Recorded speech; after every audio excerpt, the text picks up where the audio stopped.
सोचिए, अगर किसी के पास उड़ने के लिए पंख हो मगर उड़ने के लिए हिम्मत नहीं। एक छोटी सी चिड़िया एक ऊंची सी चट्टान पर बैठी है। उसके सामने एक गहरा नीला समंदर है, ऊपर खुला हुआ आसमान है, मगर फिर भी वो उड़ नहीं सकती, क्योंकि ये समंदर ये आसमान उसके दुश्मन नहीं है। उसका दुश्मन उसके अंदर है, उसका डर, जो न केवल उसके अंदर है बल्कि हमारे अंदर भी ऐसा होता है। जब हम पहली अपनी उड़ान भरने जाते हैं या पहला कदम लेने जाते हैं ज़िंदगी में, तो हम हजारों बार सोचते हैं, डर डर के जीते हैं। अगर ऐसी दशा आपकी है तो ये कहानी बिल्कुल आपके लिए ही है। ये कहानी कहने के लिए 10वीं क्लास की है, मगर बहुत कुछ सिखाती है।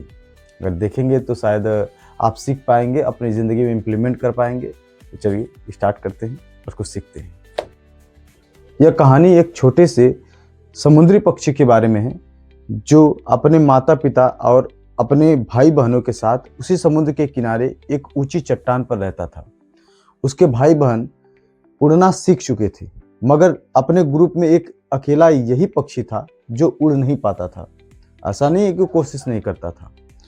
जब भी वो कोशिश करने जाता था, तब वो देखता था कि उसको एक डर घेर लेता है कि उसके पंख उसका साथ नहीं देंगे, और जब भी वो उड़ने जाएगा तो गिरकर उसकी मौत हो जाएगी। एक दिन ऐसा आता है कि सारे के सारे पक्षी, उसके भाई बहन, उसके माता पिता उड़कर अलग थलग चले जाते हैं और वो अकेला उसी चट्टान पर रह जाता है।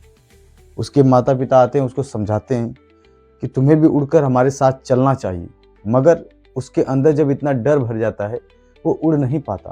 तो उसके पिता उसको धमकी देते हैं कि अगर तुम उड़कर नहीं आओगे तो हम तुम्हें इस बार खाने के लिए कुछ नहीं देंगे। वो सामने देखता है कि उसके भाई बहन सब लोग मछली पकड़ रहे हैं, उड़ रहे हैं, खा रहे हैं, मस्ती कर रहे हैं, मगर वो वहाँ पे अकेला खड़े होकर देख रहा होता है। तभी इसको 24 घंटे बीत जाते हैं वहाँ पे, मगर इससे कोई बात नहीं करता, कोई इसे पूछता नहीं है। कुछ समय के बाद इसे लगता है कि नहीं, मुझे कोशिश करनी चाहिए। वो कोशिश करने जाता है, मगर फिर नीचे देख लेता है कि इतनी बड़ी खाई है और वह डर के पीछे चला आता है। फिर वह एक बार सोचता है कि अब ऐसे काम नहीं चलेगा, क्योंकि उस पर भूख उसकी हावी हो रही थी। 24 घंटे से भूखा था और वह एक नाटक करता है, बिल्कुल हमारी और आपकी तरह से। हम लोग भी घर पे क्या करते हैं कि कभी कभी घर वाले किसी काम को कहते हैं कि अगर इसको खाना मिलेगा तो दिक्कत हो जाएगी, मगर हम लोग तो नौटंकीबाज। हम क्या करते हैं कि हम तुरंत कोई ना कोई नाटक बना देते हैं, नहीं मेरी तबीयत खराब है, मेरा पेट दर्द कर रहा है, ऐसा कुछ कर कर हम लोग कोशिश करते हैं कि घर वाले हमारी चिंता करेंगे, मगर ऐसा कुछ नहीं होता। बाद में आपको ही जानना पड़ता है कि हमको खाना चाहिए। ठीक है, तो बिल्कुल इसी तरह से क्या होता है कि ये पक्षी अपना पैर ऊपर करके और सर नीचे करके गिर जाता है, जैसे कि सोचे लोग कि नहीं इसको कुछ हो गया है या बेहोश हो गया है, भूख के मारे तड़प रहा है, तो इसको चलेंगे कुछ खिला दें। मगर कुछ समय के बाद वो अपनी एक आँख खोल के देखता है कि यहाँ पे कोई देख रहा है कि नहीं देख रहा है। उसे जानकर निराशा होती है कि कोई भी उस पर ध्यान नहीं दे रहा होता। सब लोग अपने आप में मस्त हैं। उसके घर वाले अपने पंख सहलाने में लगे हुए हैं, कोई अपने गर्दन को सहला रहा होता है। सब लोग अपने आप में व्यस्त होते हैं। इसको देखकर ये सारी चीज़ें दुख होता है, और कुछ देर के बाद उसकी माँ का ध्यान उसकी तरफ जाता है। वो देखती है कि वह दुख में निराश बैठा है, भूख से व्याकुल है। तो वह एक मछली का टुकड़ा उठाती है और उसकी तरफ लेके जाने लगती है।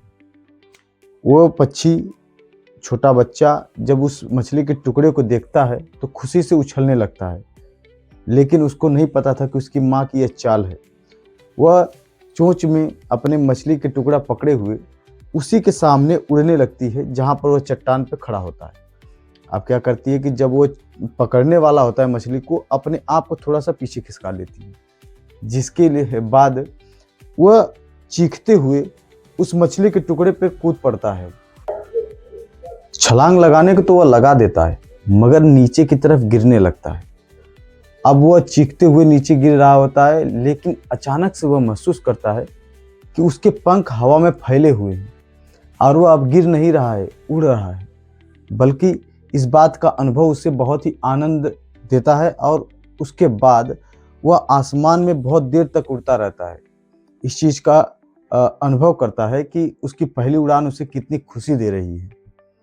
कुछ समय के बाद वह पानी में भी उतरता है और जब पानी में उतरने के लिए जाता है तो उसके पांव पहले डूब जाते हैं और वह डर के मारे ऊपर की तरफ उड़ने लगता है।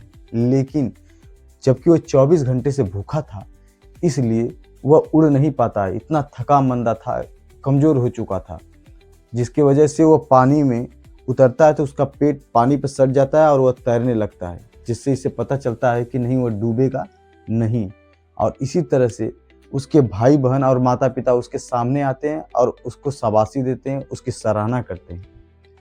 तो ये कहानी आपकी इसी तरह से आप अंत में जाके ख़त्म हो जाती है, मगर आपको और हमको जो सिखाना चाहती है वो ये बात है कि हम और आप जब अपना पहला कदम उठाने जाते हैं, बिल्कुल इस पक्षी की तरह से ही डरते रहते हैं, लेकिन पहला कदम उठाना ज़रूरी है। जैसे कि उसकी माँ ने उसको हौसला दिया, आपके पास भी कोई ना कोई होगा जो ऐसा करता होगा।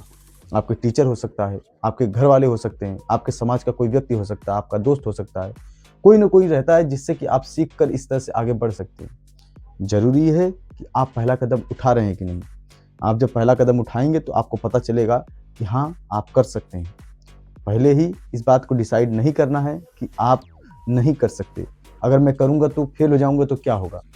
दुनिया में लाखों लोग आज फेल हो रहे हैं, कहीं ना कहीं कोई ना कोई पास हो रहा है, कहीं फेल हो रहा है, मगर इस बात के लिए वह खुद को दोषी नहीं ठहराता, बल्कि उसमें छुपे हुए प्रोसेस को देखता है कि अब मैं फेल कहाँ पे हुआ हूँ और आगे कैसे बढ़ सकता हूँ।